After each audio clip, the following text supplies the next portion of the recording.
Alaikum wa rahmatullahi wa barakatuh.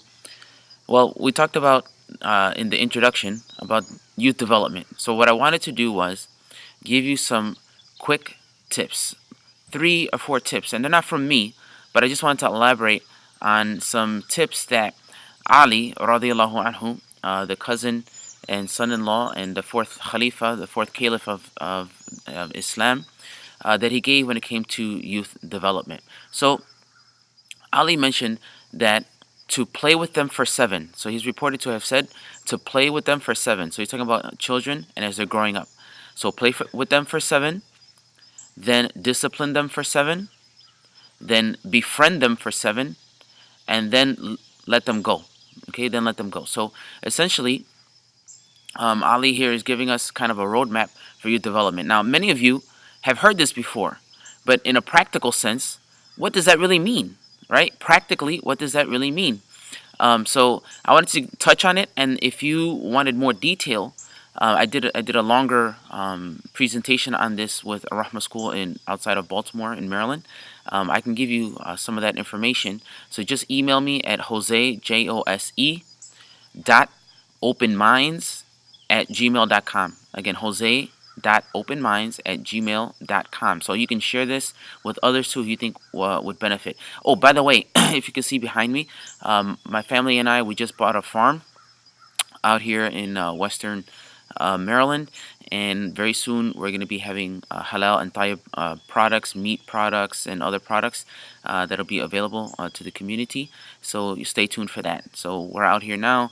As you can see behind me, we have part of our farm. So I'll kind of give you guys some updates as we go along. All right, so back to the 3 points. So number one, the play stage. The play stage. Just quickly, Ali knew the importance of developing love, and this is based on the way that Allah, when He revealed Islam, He first revealed the parts that dealt with the heart, that allowed people to love Him, loving God, and then building relationships with each other, loving each other. And this is what's really needed when it comes to children as well. So whatever you want to introduce at this stage, from 0 to 7 years old, from when they're born, from newborn until 7 years old, it's all about love. It's all about play. So you play with them to develop relationships. You play with them to develop their inquisitiveness, their curiosity. You allow them to grow on their own with their curiosity. You're not forcing them to do things. So if you're forcing religion, again, you're not. If you're introducing religion, you're not forcing it on them. If you're introducing education, you're not making it difficult where they hate it. You want them to love these things, even for yourself. You're introducing yourself as a parent or as a youth director or as a mentor or a teacher. You're doing it. You want to develop that relationship. So that's that play stage. And again, I can go into more and share more with you if you just email me at jose.openminds@gmail.com. Now, the second stage, Ali said for us to is the discipline stage. And the discipline stage is not, like you start getting rough and mean with them. It just means that you're teaching that respect, that self-control, that self-discipline. This is that tarbiyah that we're talking about, that character development that you're talking about. So you want to get them involved in different activities that help them to gain confidence. You want to get them involved in things that allow them to kind of help other people. And again, you want to teach them right and wrong. This is where you do start introducing the rules. So again, if you look back at the way Islam was revealed, first it was revealed just with the part that deals with the heart, and then later on you get the rules, right? Because once the heart is in it and the love is there, then the rules become easier to follow. So that's the second stage. And then finally is that befriending stage. So once they have the love and once they have the discipline, right? They have the love and they have the discipline, then really all they need is mentoring, right? All they really need is mentoring. So that's when you kind of befriend them, you give them tips and ideas. You're there for them to support them. You need to have a lot of conversations with them as they're going through all those difficulties as being, youth. And now they're in the last 7. So you had, newborn to 7, and then 7 to 14, and now you're 14 to 21. And this is, when they're facing all those difficult issues of puberty, gender issues.